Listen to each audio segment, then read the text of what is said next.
Le 8 septembre 2023, un terrible tremblement de terre de magnitude 7 a frappé le sud-ouest du Maroc, laissant derrière lui des milliers de personnes sans toit, énormément de personnes blessées, des personnes décédées également. Un an plus tard, il y a encore des besoins qui sont énormes ici dans ces régions de l'Atlas marocain où durant l'hiver il fait extrêmement froid et où l'accès aux différents villages est extrêmement compliqué également. Vous pouvez rentrer s'il vous plaît. C'est une petite stratégie pour que ne tombe pas. Pour maintenir. Et pour maintenir.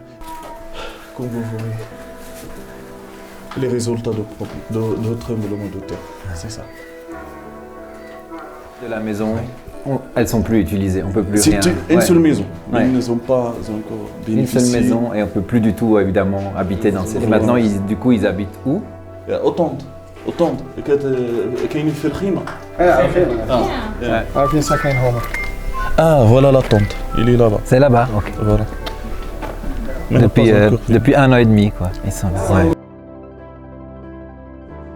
On est ici devant un entrepôt qui est loué par le Croissant Rouge marocain pour entreposer toute une série de produits, de matériel qui sont destinés à être distribués dans les villages qui ont été touchés par le tremblement de terre il y a de ça maintenant plusieurs mois.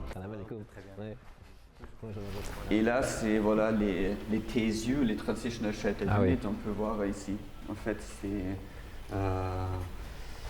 c'est comme une tente améliorée. Voilà. D'accord, et c'est en quel matériel? Donc on voit ici, c'est ce qu'il y a dedans, donc on a la structure, voilà. Le sol ici que vous amenez, c'est ça, toiture? C'est des panneaux en plastique avec un cadre en acier.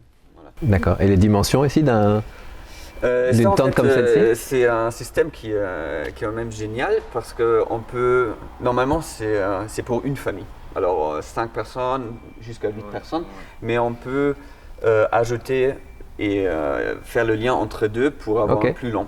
Alors on fait ça, on continue. D'accord. Voilà, normalement c'est pour une famille. On peut les assembler pour que ça devienne un logement ou une salle de classe, etc. Voilà. Juste pour aussi un espace communautaire, parce que ça, évidemment, il y a ça comme besoin souvent aussi.